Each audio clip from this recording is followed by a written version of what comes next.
오늘도 이렇게 수협에 나오신 성도님들을 환영하고 축복합니다. 오늘 주시는 귀한 말씀을 통해서 늘 2020년 새롭게 시작하는 가운데 승리하시고 또 하나님의 뜻을 이루어가는 복된 삶이 되시기를 예수님의 이름으로 축복합니다. 저에게는 20년 된 겨울 양복이 있었습니다. 결혼하기 전 장모님께서 추운 겨울에 춘추 양복을 입고 벌벌 떠는 그 모습을 보셔서 안타까워 하시면서 예비 사위를 위해서 사주신 양복이었습니다. 그리고 이 양복은 지난 20년 동안 겨울이 오면은 예배 때마다 항상 입을 수는 없고 주일 예배 때만 입었던 옷인데 그때마다 저의 분신이 되어서 저를 지켜줬습니다. 한때 겨울 한때 입는 그런 옷이라 그런지 오래돼도 멀쩡하기는 했지만은 그래도 시간은 속일 수가 없었습니다. 유행과 디자인이 뒤처지기 시작한 것이죠. 그래서 새 양복을 사 입고 싶은 새 겨울 양복을 사 입고 싶은 그러한 유혹도 많이 있었지만은 오랜 시간 지나다 보니까 정 아닌 정이 들다 보니까 이 양복을 버리고 새 옷을 살 수가 없었습니다. 오래전부터 저희 아내는 그 양복 제발 좀 버리고 새 양복을 좀 사 입으세요 라고 했는데 저는 그렇게 하지 않았습니다. 그런데 올 겨울에는 이 20년 된 겨울 양복을 한 번도 입지 않았습니다. 작년 겨울이 지나고 나서 봄이 되면서 세탁소에 이제 맡겨서 드라이를 하면은 이제 비닐을 씌워주잖아요. 근데 그대로 이 겨울 내내 옷장에 있었습니다. 그리고 지난주 토요일 이제 제가 집에 있으면서 이 20년 된 양복하고 그리고 한 10년 된 양복 두 벌이 있는데 거의 입지 않아서 이 양복 세 벌을 과감하게 옷장에서 꺼내서 옷수거함에 넣어버렸습니다. 왜냐하면 옷장이 꽉 차 있으니까 어떻습니까? 새 양복을 사려고 해도 옷장이 꽉 차 있으니까 거기에 넣을 수가 없는 것입니다. 그래서 새 양복을 넣기 위해서 오래된 양복을 세 벌이나 꺼내서 버렸던 것입니다. 꽉 찬 옷장에 헌옷을 버리지 않으면 거기에는 새 옷이 들어갈 수가 없기 때문입니다. 오늘 본문에서 사도 바울은 새 사람을 입으라고 말씀하고 있습니다. 새 옷을 입듯이 새 사람을 입으라고 말씀합니다. 새 옷을 입기 위해서는 옛 옷을 벗어버려야 하는 것처럼 사도 바울은 새 사람을 입기 위해서는 먼저 옛 사람을 벗어버리라 라고 말씀하고 있습니다. 오늘 읽은 본문 22절 말씀을 함께 읽겠습니다. 너희는 유혹의 욕심을 따라 썩어져가는 구습을 따르는 옛 사람을 벗어버리고. 아멘. 새 옷을 입으려면 입고 있던 옷, 옛 옷을 벗어버려야만 합니다. 옛 옷을 입고 옛 옷을 속에 입고 그리고 겉에다가 새 옷을 껴입는 사람은 아무도 없습니다.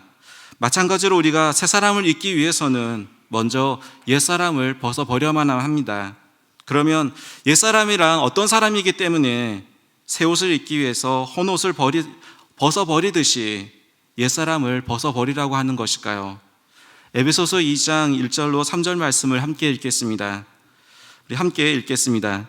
그는 허물과 죄로 죽었던 너희를 살리셨도다. 그때 너희는 그 가운데서 행하여 이 세상 풍조를 따르고 공중의 권세 잡은 자를 따랐으니 곧 지금 불순종의 아들들 가운데서 역사하는 영이라. 전에는 우리도 다 그 가운데서 우리 육체의 욕심을 따라 지내며 육체와 마음에 원하는 것을 하여 다른 이들과 같이 본질상 진노의 자녀이었더니. 옛사람은 허물과 죄로 죽은 사람입니다. 생명이 없습니다. 희망이 없습니다. 그러니 불안과 걱정, 염려와 두려움, 절망과 패배감으로 가득 차 있는 그 모습이 바로 옛사람의 모습입니다. 또 옛사람은 이 세상 풍조를 따랐다라고 하는데 이 세상 풍조가 뭡니까? 돈이면 다 된다라고 하는 물질 만능주의, 만몬주의 사상입니다. 그리고 뭐든지 수단과 방법을 가리지 않고 성공만 하면 된다라고 하는 성공지상주의입니다. 그리고 기독교만이 구원이 있느냐, 다른 종교에도 구원이 있지 않느냐라고 하면서 주장하는 종교다원주의나 또 쾌락을 쫓아 살아가는 쾌락주의가 있습니다. 하나님을 알고 하나님을 믿기보다는 오히려 공중권세 잡은 사탄 마귀를 따라다닙니다. 그리고 육체의 욕심을 따라 지내면서 육체와 마음이 원하는 것을 하여서 본질상 진노의 자녀였던 것이 바로 옛사람입니다. 오늘 읽은 본문 앞에서도 옛사람에 대해서 말씀해 주고 있습니다. 에베소서 4장 17절로 19절 말씀입니다. 우리 한 절씩 읽겠습니다. 그러므로 내가 이것을 말하며 주 안에서 증언하노니 이제부터 너희는 이방인이 그 마음에 허망한 것으로 행함같이 행하지 말라.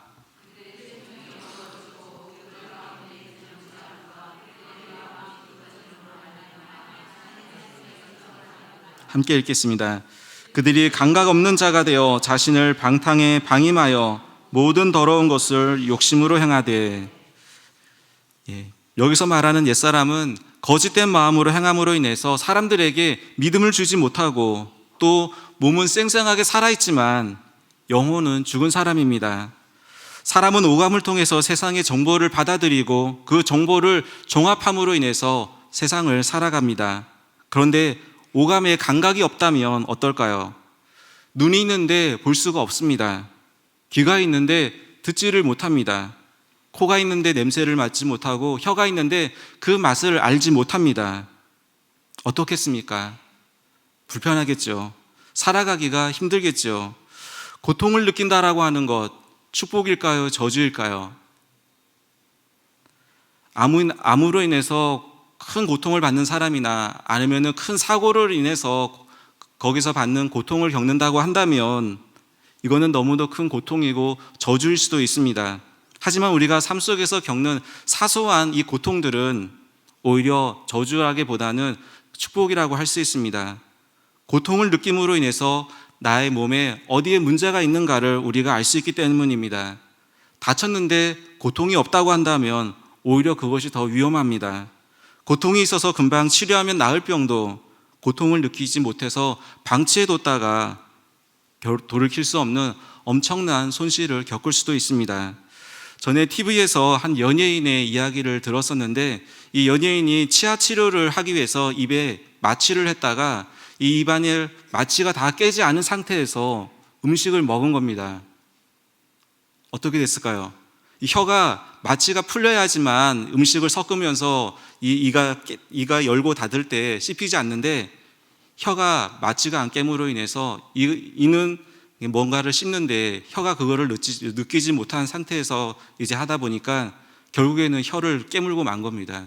그냥 한 번 깨문 게 아니라 계속 깨물어 가지고 혀가 잘려나가고 그리고 말을 못하게 된 그런 안타까운 상황을 TV를 통해서 본 적이 있습니다. 감각이 없으면 이렇게 되는 것입니다. 사도 바울도 에베소서 4장 19절에서 그들이 감각 없는 자가 되어 자신을 방탕에 방임하여 모든 더러운 것을 욕심으로 행했다라고 말씀하고 있습니다. 우리는 죄와 허물로 죽었습니다. 죽은 자는 말이 없을 뿐만 아니라 감각이 없습니다. 꼬집고 때려도 감각이 없는 것입니다. 옛사람은 감각이 없는 자로 무엇이 선하고 무엇이 악하고 무엇이 옳고 그른가를 알아채지 못한 채 방탕함에 방임해서 육신의 욕심과 쾌락으로 더러운 것을 행하면서 살았던 것입니다. 죽어서 감각이 없으니까 거기에 만족이 있겠습니까?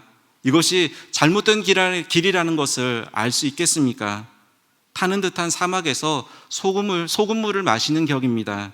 목마름을 해결하기 위해서 물을 마시지만은 오히려 그 목마름은 더 심해지는 것입니다. 이런 옛사람을 잊고 우리는 계속 살아가야 하겠습니까? 우리 그리스도인들은 이런 옛사람에서 완전히 벗어나야 할 줄 믿습니다. 육체만이 아니라 마음의 옛사람도 벗어버려야 합니다. 어떻게 벗어버릴 수 있을까요? 내 허물과 내 죄를 하나님께 고백하고 회개하는 것입니다. 사도행전 3장 19절 말씀에 그러므로 너희가 회개하고 돌이켜 너희 죄 없이 함을 받으라. 이같이 하면 새롭게 되는 날이 주 앞으로부터 이를 것이오 라고 말씀하고 있습니다.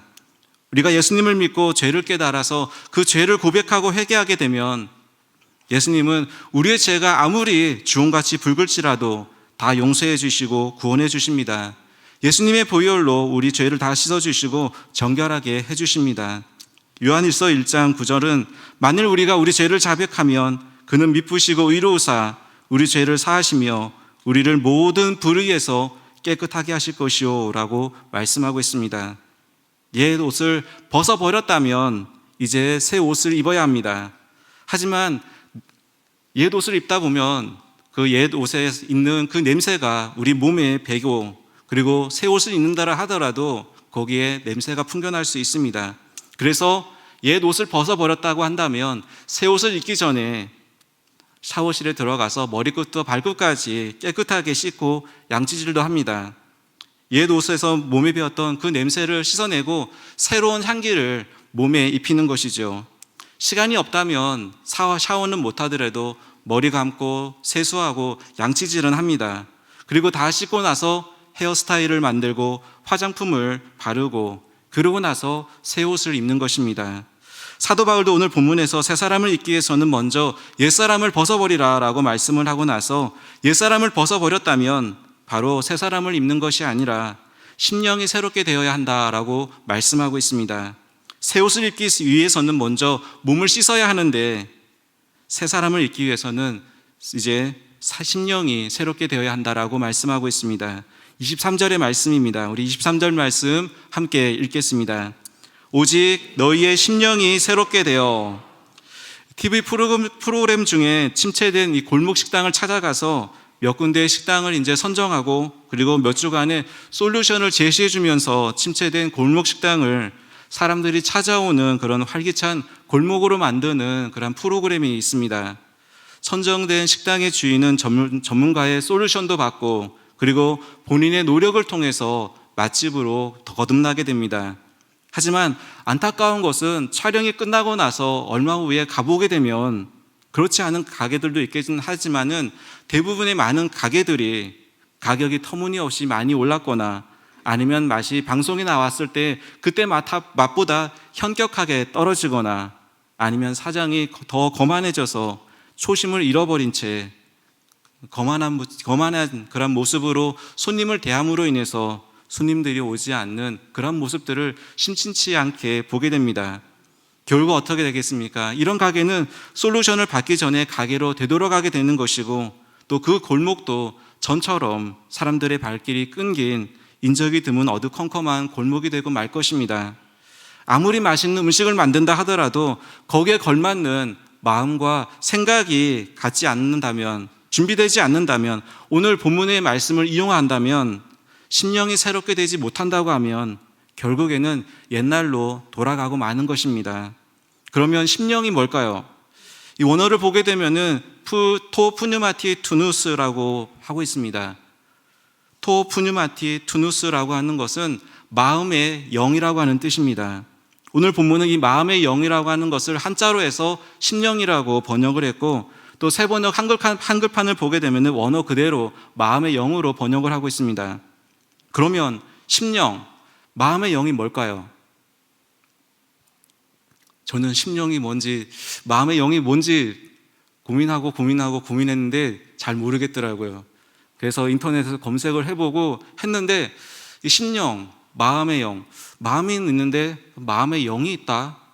이해가 가지가 않아서 여기저기 찾아보고 했는데 보니까 공동번역 개정판을 보니까 이 심령, 마음의 영을 이렇게 번역을 했습니다. 마음과 생각으로 이렇게 번역을 했더라고요. 이 심령을 마음과 생각이라고 말하는 데 있어서는 이견이 있을 수 있겠지만은 그래도 이 심령을 마음과 생각이라고 한다면 본문 23절의 말씀을 우리가 해석하고 이해하는 데 도움이 되리라고 생각합니다. 그러면 우리의 심령을 새롭게 하는 것은 쉬울까요? 심령을 새롭게 하는 것 쉬울까요? 사람의 마음, 이 생각을 바꾸고 새롭게 하는 것 쉬운 일일까요? 사람에 따라서 차이는 있겠지만은 저는 제 생각에는 사람 나이 40이 넘으면 그분들에게는 좀 비관적인 말씀이라고 생각할 수는 있겠지만은 사람 나이 40이 넘게 되면 그 생각이나 마음이 바뀌는 것이 결코 쉽지가 않다라는 것입니다. 아마 40 넘으신 분들 중에 지금 나는 아닌데 라고 말씀하시는 분들도 있을 겁니다. 마음은 어디에서 옵니까? 마음은 가슴에서 옵니다. 생각은 머리에서 옵니다. 마음과 생각을 새롭게 하려면은 내 마음의 상처를 치유하고 또 굳어진 내 머리의 생각을 깨뜨려야만 하는 것입니다. 그런데 이 마음과 생각을 바꾸는 것이 그렇게 쉽지 않다라는 것입니다. 샤워실에 가면은 거울이 있습니다. 그죠? 그리고 그 샤워실에서 수없이 거울을 보실 겁니다. 세수를 하거나 샤워를 하게 되면은 비눗방울이 튀거나 거품이 거울에 붙습니다. 다 씻은 후에 거울을 물로 깨끗하게 씻어주면은 문제가 없는데, 샤워를 하거나 세수를 하고 그리고 거품이 튄 상태로 그것을 계속 놔두면 어떻게 되겠습니까? 뭐 한두 달 놔뒀는데 좀 더러워서 닦아버리면은 얼룩이 지워져 버리죠. 근데 그것을 1년을 놔두고 2년을 놔두고 오래 놔두게 되면은 아무리 닦아도 지워지지 않는 얼룩이 되어버리고 맙니다. 그래서 수세미로 빡빡 문질러서 닦아내면은, 그래서 물로 씻어버리면은 깨끗하게 닦여진 것 같은데, 마르고 나면은 다시 거기에 얼룩이 진하게 져 있는 것을 볼 수가 있습니다. 마음의 상처가 이와 같습니다. 씻어진 것 같은데 시간이 지나면 다시 상처의 얼룩이 드러나서 나를 힘들게 하고 괴롭게 하는 것입니다. 생각은 어떻습니까? 건물을 지을 때 건물의 강도를 높이기 위해서 시멘트 몰타르에 자갈을 넣습니다. 이 시멘트에 섞인 자갈은 시멘트가 굳기 전에는 이 시멘트에서 자갈을 잘 골라낼 수가 있습니다. 하지만 일단 시멘트가 굳어버리면 도구를 사용하지 않고는 시멘트에 붙어있는 이 자갈을 떼어내는 일은 불가능합니다. 우리 인생 속에서 굳어진 이 내 얄팍한 지식과 경험도 굳어진 시멘트에 붙은 자갈과 같아서 쉽게 깨지거나 떼어낼 수가 없는 것입니다. 수십 년을 살아오면서 굳어진 우리의 마음과 생각이 변하는 것 결코 쉽지 않습니다. 그렇다고 완전히 불가능하다라고 하는 것은 아닙니다. 희망이 없는 것은 아닙니다. 불가능하다고 희망이 없다라고 한다면 이 시간 우리가 여기에 나와서 하나님께 예배하는 그 이유가 없는 것입니다.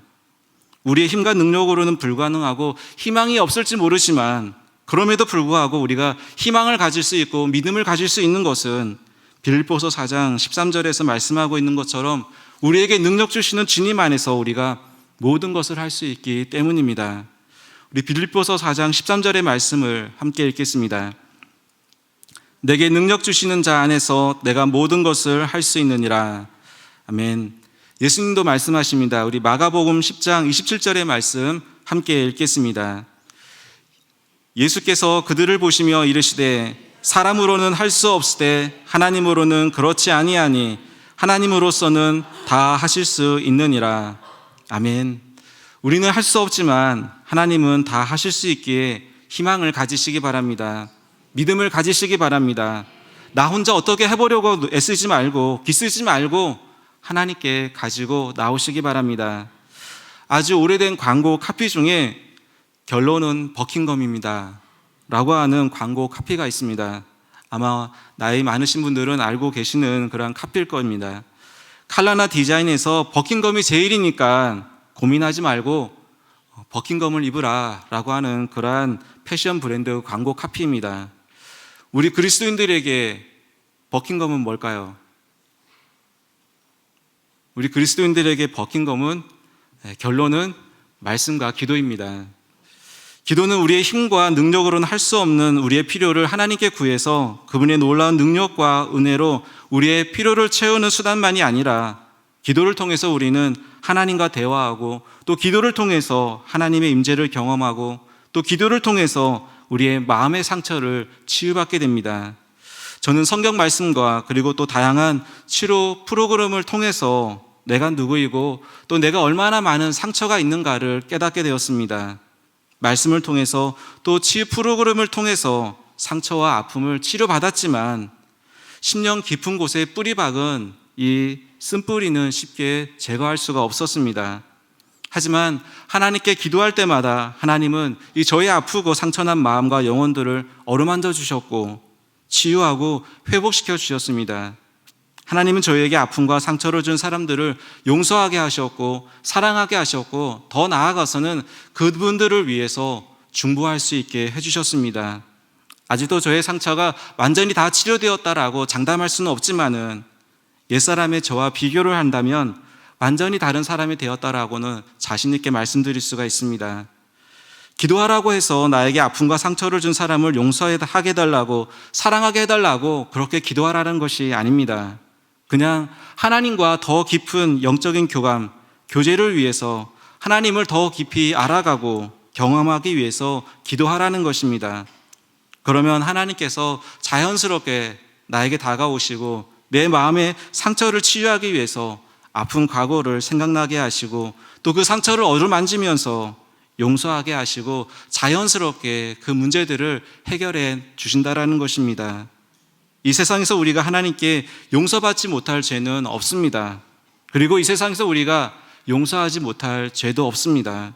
단단하게 굳은 생각의 자갈을 뽑아내고 부드럽고 또 삶을 역동적으로 변화시키는 그 방법은 하나님의 말씀으로 나를 채우고 또 말씀의 정으로 삐뚤어지고 잘못된 이 지식의 자갈들을 깨부셔야 되는 것입니다.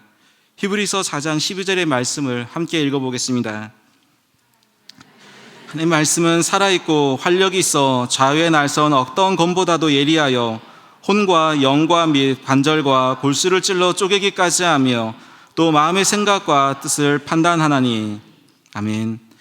아무리 단단하게 굳은 우리의 고집과 생각이라 할지라도 하나님의 말씀 앞에 가지고 나올 때 좌우에 날선 어떤 검보다도 예리하여서 우리의 혼과 영과 및 관절과 골수를 찔러 쪼개는 이 하나님의 말씀이 나의 생각을, 나의 굳어진 그 관념을 변화시켜 주시는 줄 믿습니다. 미국의 트루먼 대통령이 은퇴한 후에 이제 자기 고향 미주리주의 인디펜던스 기념관을 짓고 아이들과 어울려 지냈습니다. 한 번은 도서관을 찾아온 행색이 초라한 어린아이가 이런 질문을 했습니다. 대통령 할아버지는 제 나이 때에 어떤 아이였나요? 항상 1등만 하고 반장만 하셨지요? 라고 그렇게 물었습니다. 트루먼 대통령은 이 소년의 어깨에 손을 얹고 이렇게 말했습니다. 아니란다. 나는 지금의 너보다 훨씬 형편없었단다. 친구들이 소리를 지르면 겁이 나서 몸을 바들바들 떨었고 운동도 못해서 사람 구실을 제대로 할까 걱정이 많았었단다 라고 그렇게 대답을 해주었습니다. 그러자 이 소년이 듣고는 고개를 갸우뚱하면서 다시 물었습니다. 그런데 어떻게 대통령이 될 수 있었나요? 트루먼은 친절하게 대답을 했습니다. 나를 용기 있게 하고 강하게 하고 쓸모 있게 한 것은 바로 성경이었단다. 성경이 나를 강하고 쓸모 있는 사람으로 만들었단다 라고 그렇게 대답을 해 주었다고 합니다. 기도하고 말씀을 읽는데 우리의 성품과 인격이 옛사람의 모습을 벗어나지 못하고 있다고 한다면 그것은 심각하게 나를 돌아보고 그리고 고민해 봐야 되는 것입니다. 내 믿음과 내 신앙을 점검해 봐야 합니다. 하나님과의 관계를 다시 정립하고 기도와 말씀 생활에 뭐가 문제인가를 진단해서 우리의 마음과 생각 그리고 성품과 인격이 새 사람으로 변화되어야 할 줄 믿습니다. 몸을 깨끗하게 씻었으면 이제 새 옷을 갈아입어야 하는 것처럼 심령이 새롭게 되면 이제 새 사람을 입어야 합니다. 우리 본문 24절의 말씀을 함께 읽겠습니다. 하나님을 따라 의와 진리의 거룩함으로 지으심을 받은 새 사람을 입으라. 24절에서 새 사람을 입으라 라고 하는 말씀에서 이 새라고 하는 단어는 영어로 new입니다. 그리고 헬라어는 카이노스라고 하는 단어인데 이 카이노스라고 하는 단어를 사전에서 찾아보게 되면은 제일 먼저 새로운이라고 하는 그러한 뜻이 나옵니다. 그리고 그 다음에 쓰지 않은, 써보지 않은, 알려지지 않은 낯설은이라고 하는 그러한 뜻도 있습니다. 우리는 새 것을 좋아합니다. 새 집도 새 집을 좋아하고 옷도 새 옷을 좋아하고 차도 새 차를 좋아합니다.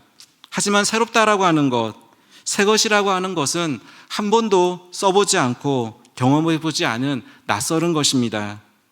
새 것이 내 것이 되기 위해서는 내 몸에 너무도 익숙했던 옛날 것은 과감하게 다 버리고 새 것을 이용하면서 내 몸에 내 삶에 맞게 적응하기 위해서 시간이 걸리고 또 노력해야 하는 것입니다. 수십 년 동안 옛사람을 입고 살아오면서 옛사람의 생각과 행동, 말에 익숙했던 사람이 하루아침에 새 사람을 입는 게 쉬운 일이겠습니까? 끊임없이 옛사람이 옛날로 돌아오라고 죄와 사탄마귀가 철을 끌어당기듯이 철을 끌어당기는 자석처럼 잡아당기는 이 상황에서 이 유혹을 뿌리치고 한 번도 가보지 않은 낯설은 새 사람이 되는 길, 새 길을 가는 것은 결코 쉽지 않습니다. 하지만 걱정하지 않거나 두려워하지 않아도 되는 것은 주님께서 먼저 그 길을 걸어가셨고 그 길을 먼저 걸어가신 주님께서 우리와 함께 하시고 우리를 도와주시기 때문입니다. 새 사람을 입는 데는 정해진 시간은 없습니다. 어떤 사람은 새 사람을 입겠다라고 결심을 하고 바로 새 사람이 되는 경우도 있습니다. 또 어떤 사람은 한 달이 걸리고 1년이 걸리고 10년이 걸리는 사람도 있고, 또 어떤 사람은 평생을 거쳐서 새 사람을 잊기 위해서 사투를 벌이며 살아가는 사람도 있습니다. 하지만 그리스도인들은 절대 벗어버렸던 옛사람을 다시 입으면 안 됩니다. 새 사람을 입어야 합니다. 새 사람을 입어야 하는데 어떻게 해야 새 사람을 입을 수 있을까요? 사도 바울은 본문 24절에서 하나님을 따라라고 말씀을 하고 있습니다. 언어를 보면은 토온 카타테온이라고 하는데 하나님을 목적격으로 쓰고 있습니다. 하나님을 내 삶의 목적으로 하고 하나님을 따라 살아가는 것, 그것이 새 사람을 입는 시작이라는 것입니다. 옛사람의 특징은 에베소서 2장 3절과 그리고 에베소서 4장 22절에 보면은 알 수가 있습니다.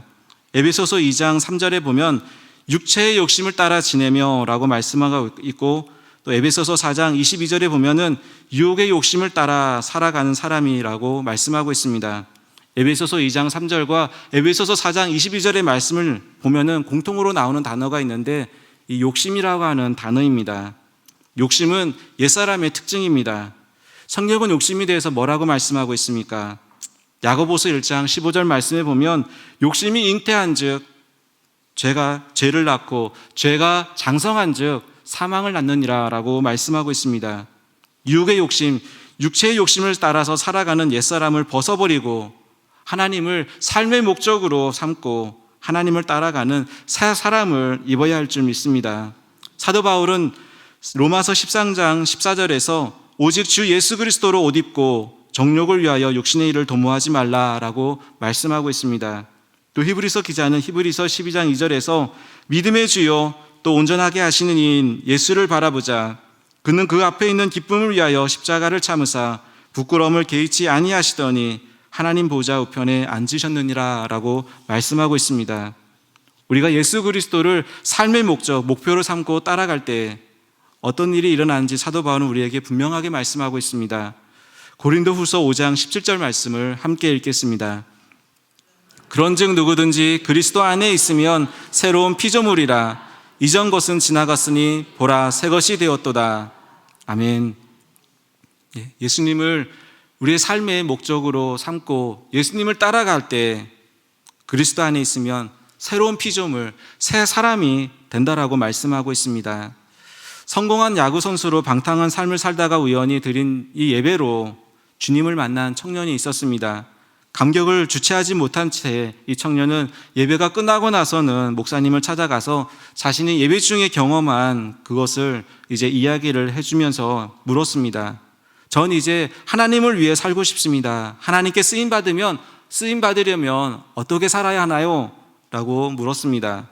목사님은 이 청년에게 하루 1시간만 변하면 된다라고 하면서 이렇게 조언을 해주었습니다. 하루에 15분은 성경을 묵상하고 15분은 기도하십시오. 그리고 15분은 나에게 했듯이 당신이 만난 하나님을 다른 사람에게 전하고 나머지 15분은 선행을 실천하면 평생 하나님께 쓰임 받으실 수 있습니다 라고 그렇게 이야기를 해주었습니다. 청년은 이 목사님의 말을 믿고 그날부터 이 수칙을 지키면서 수많은 사람들을 전도했습니다. 24살에 예수님을 만나서 변화된 이 청년은 49년 동안 무려 90명이 아니라 90만 명을 전도한 윌리엄 애슬리 썬데이라고 하는 사람의 이야기입니다. 2020년 새해가 밝았습니다. 새해를 시작하시면서 새로운 다짐과 각오로 많은 계획과 목표를 정하셨을 것입니다. 그 많은 계획과 목표에 오늘 사도 바울이 우리에게 권면하고 있는 이 새 사람을 입으라고 하는 이 권면의 말씀을 삶의 목표와 계획에 추가해 보시는 것은 어떨까요? 새 사람으로 옷 입고 한 번도 가보지 않은 낯설은 그 길에서 우리의 심령이 새롭게 되어서 주님과 동행하면서 주님과 함께 날마다 기적을 이루며 살아가시는 저와 우리 안산강림교회 성도님들이 되시기를 예수님의 이름으로 축원합니다.